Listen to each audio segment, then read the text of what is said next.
들과 또 교우들 위해 하나님의 놀라운 은혜와 평강과 축복이 가득하기를 간절히 축복합니다. 요즘 학생들은 학교 공부 외에 학원에 다니거나 과외를 하는 것이 거의 당연하게 되어 있습니다. 그런데 여러분, 과외나 학원이라는 것은요, 원래 그 공부를 못 따라가는 사람들이, 수업을 따라가기 어려운 사람들이 하는 것이었죠. 그런데 요즘은 너나 없이 공부를 잘하는 사람이든 못하는 사람들은 학원에 다니고 과외를 합니다. 우리는 신앙에 있어서 이런 느낌을 가질 때가 있어요. 주일날 설교 말씀을 듣거나 교회 안에서의 성경 공부만으로는 믿음이 잘 자라지 않는 것 같아요. 그래서 뭔가 특별한 노력을 기울여야만 믿음이 자랄 것 같아서 과외 공부하듯이 특별한 모임에 나가려고 하고요. 뭔가 특별한 기도원에서 특별한 것들을 사모하는 그런 모습을 보이기도 합니다. 그러면 믿음이 좀 더 자란 것 같고 신앙도 좀 더 성숙한 것처럼 느껴지기도 합니다. 여러분, 어떻게 하면 좀 더 성숙한 신앙을 소유할 수 있겠습니까? 어떻게 하면 더 이상 유혹에 흔들리지 않고 더 완전한 신앙의 자리로 나아갈 수 있겠습니까? 사실 이 문제로 고민하지 않는 사람, 고민하지 않는 신앙인들은 없을 거라고 생각됩니다.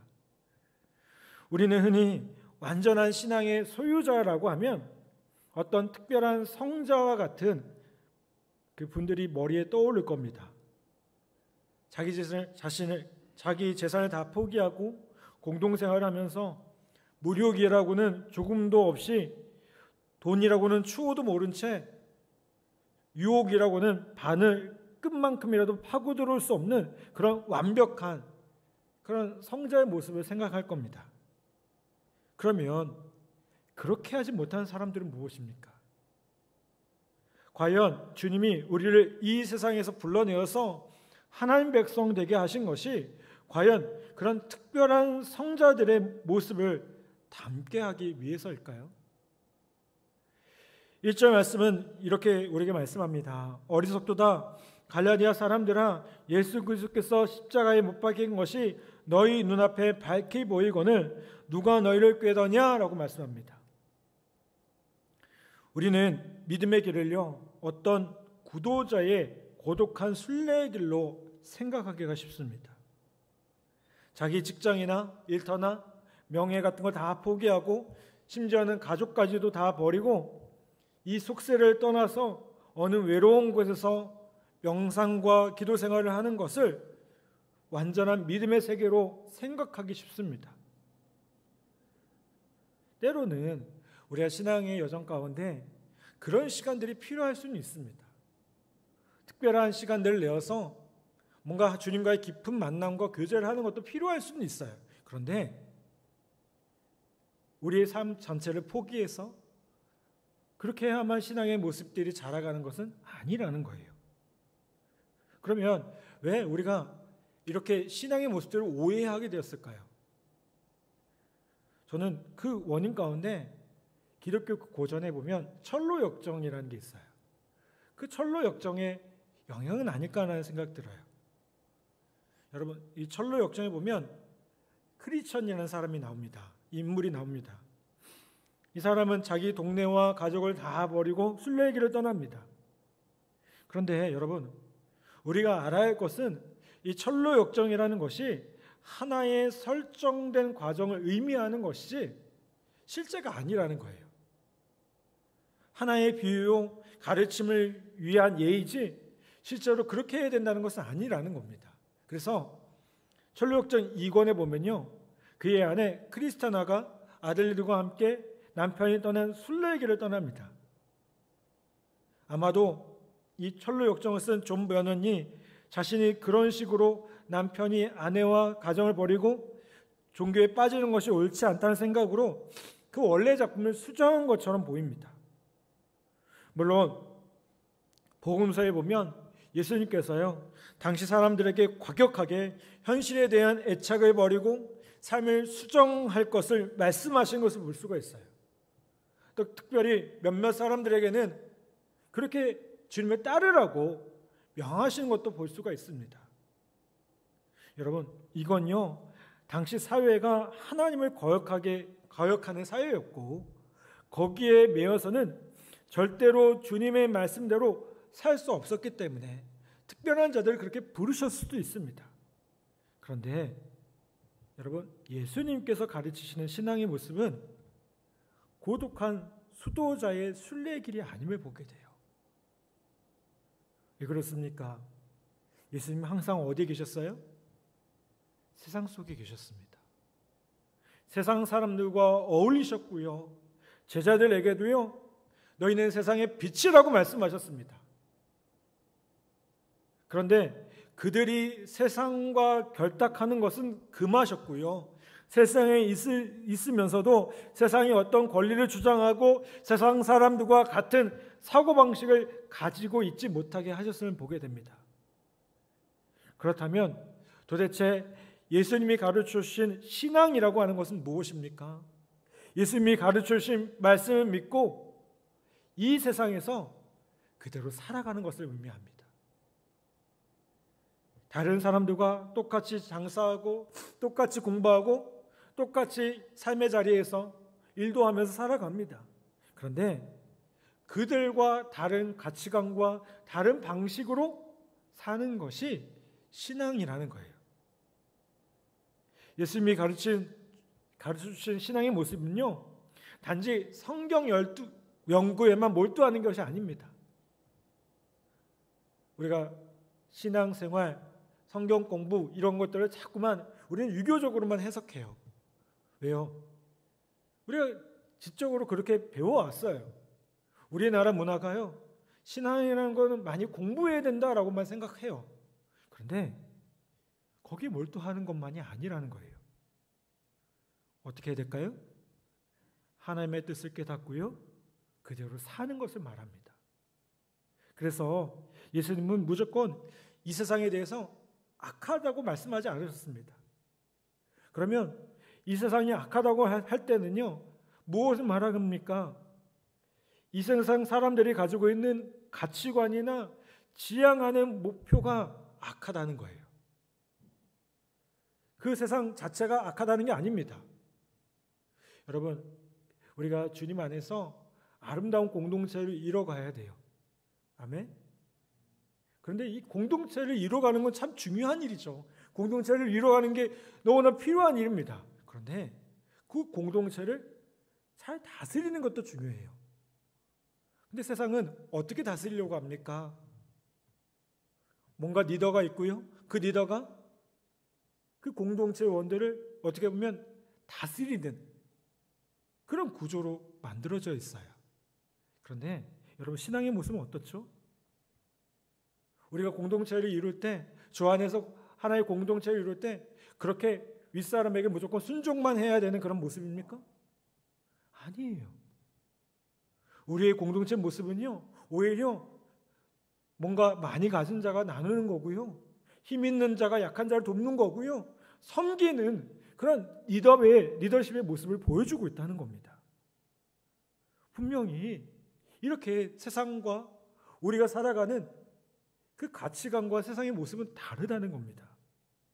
그래서 오히려 이 세상은 어떤 모습일까요? 우리들이 가지고 있는 그 믿음을 실천할 수 있는 그런 현장임을 보게 됩니다. 그리스도인에게 있어서 이 세상이라는 것이 그 세상의 가치관을 따라가거나 본받아서는 안 되지만 우리의 믿음의 모습들을 한번 실천해 볼 수 있는 놀라운 삶의 현장이라는 겁니다. 여러분, 우리의 믿음을 어디 가서 한번 써먹을 수 있겠습니까? 천국 가서 써먹으실래요? 천국 가면 소용없어요. 그렇죠? 아니면 지옥에 가서 믿음을 써먹어보시겠습니까? 아마 지옥에서 믿음을 실천하려고 하면 마귀가 그만하라고, 여긴 그런 데가 아닐 거라고 분명히 말할 거예요.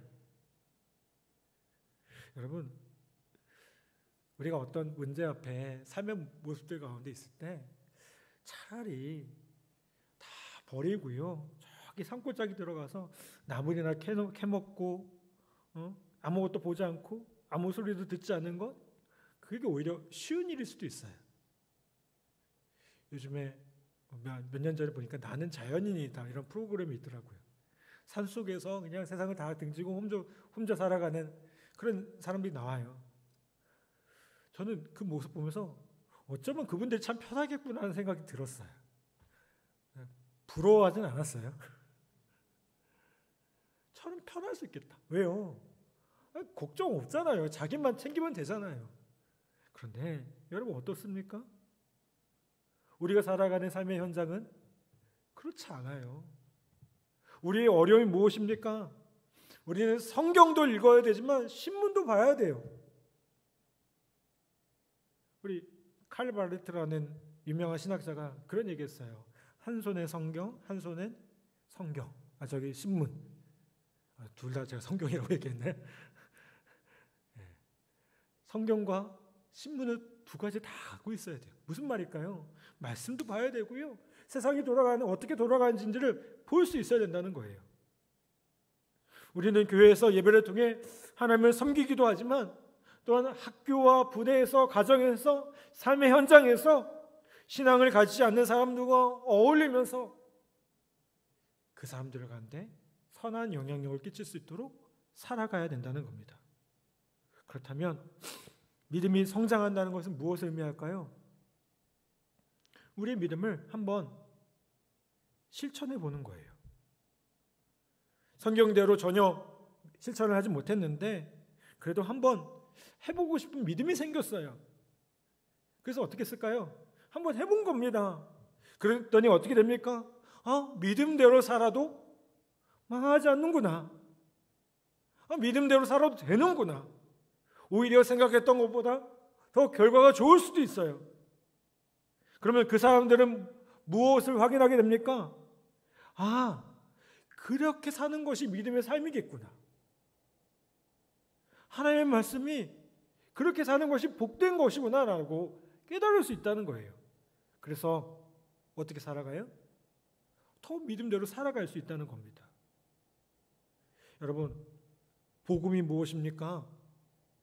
복음은요, 하나님의 말씀을 들은 대로 이 세상에서 그렇게 살아가는 거예요. 성경에 보면 우리에게 참 무시무시한 요구들이 많이 나와요. 어떤 말씀이 나오나요? 원수도 사랑하래요. 여러분, 우리가 믿는 기독교가 이렇게 대단한 종교예요. 내가 사랑하고 싶은 사람만 사랑하는 게 아니라 누구도 사랑해야 돼요? 원수도 사랑하는 거예요. 그러면요, 이게 믿어지지 않잖아요. 어떻게 원수도 사랑합니까?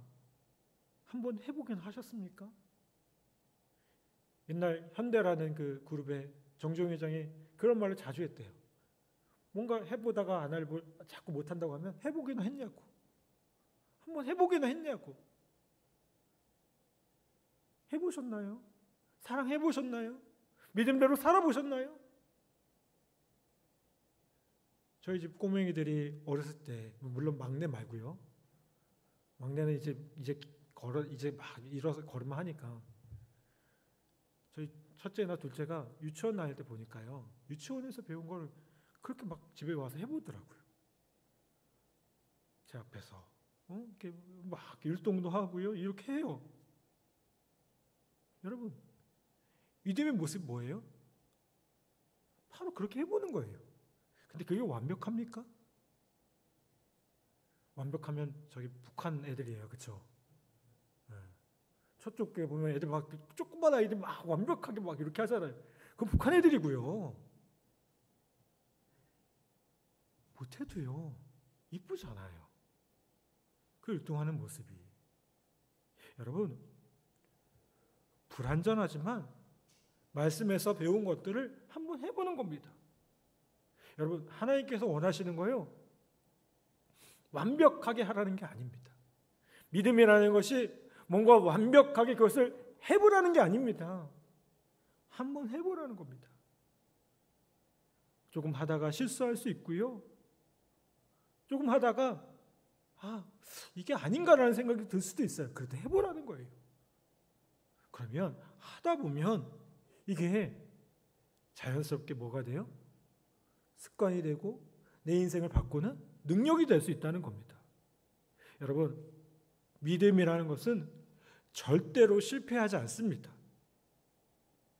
처음에는 사람들이 미쳤다고 욕을 하지만 결국 믿음이 승리합니다. 그래서 하나씩 배워가면서 사는 것이 믿음이요 복음의 삶이라는 겁니다. 사랑하는 여러분, 하나님은 어떤 분이신가요? 바울은 5절에서 이렇게 말씀합니다. 너희에게 성령을 주시고 너희 가운데 능력을 행하시는 분이라 라고 말씀하고 있습니다. 다시 말하면 하나님이 우리 안에 누굴 주셨어요? 성령을 주셨어요. 그런데 왜 주셨을까요? 우리 가운데 그 하나님의 능력을 행하기 위해서 우리에게 성령을 주셨다는 거예요. 여러분, 신앙이라고 하는 것, 그 믿음이라고 하는 것이 내가 완전한 경제에 도달하고 나서 하나님의 일을 하는 게 아니고요. 뭔가 하나님을 위해서 뭔가 시도하는 게 아니고요. 불완전하지만, 부족하지만 나의 삶을 하나님께 기뻐하시는 그 모습으로 드려지고 내어드리는 것이 믿음의 모습이라는 것, 우리 모두가 기억하기를 간절히 바랍니다.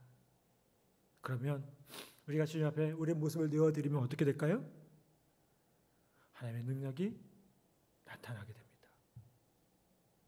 우리의 부족한 모습이지만, 불완전한 모습이지만 그 삶의 문제들 가운데 우리의 삶을 드리고 우리의 믿음의 고백을 드리고 그렇게 살아갈 때에 하나님 우리를 통해서 놀랍게 역사하시는 그 은혜를 누리게 되리라 믿습니다. 사랑하는 여러분, 부족하지만 우리의 삶을 드릴 수 있기를 간절히 바랍니다. 드린다는 게 여러분, 우리가 완벽하기 때문에 드리는 게 아닙니다. 하나님께서 보면 우리의 삶을 받아주신다고 하거든요. 이게 참 은혜가 돼요. 왜요? 하나님 우리의 모습들을 완벽한 모습들 받으시는 게 아니거든요. 부족한 우리의 모습, 우리 찬송가에도 그런 찬송 있잖아요. 내 모습 이대로 주 받으옵소서. 여러분, 우리의 있는 모습 그대로 주님께 드릴 때 주님 그것을 기쁘게 받아주시고 그것을 통해서 우리의 삶을 통해 놀라운 일을 행하신다는 사실을 우리 모두가 기억하기를 간절히 바랍니다. 믿음이라는 것, 우리가 완벽하기 때문에 행하는 것이 아닙니다. 믿음이라는 것, 부족한 데서부터 시작하는 겁니다. 다만 그 믿음을 시작할 수 있는 믿음의 용기가 필요합니다. 하나님께서 우리의 삶 가운데 능력을 행하시기 위해 우리는 그분께 순종하면 됩니다. 여러분, 오늘 우리의 삶 가운데 주님께서 행하실 일들을 우리 함께 기대하기를 바랍니다. 여러분, 얼마나 기대가 됩니까? 우리의 삶 가운데, 이 문제들 가운데 우리가 우리의 삶을 드리고 우리의 믿음의 모습들을 드릴 때 하나님께서 행하실 그 놀라운 일들을 기대하면 여러분, 이건 너무나도 벅찬 일이고요, 복된 일입니다.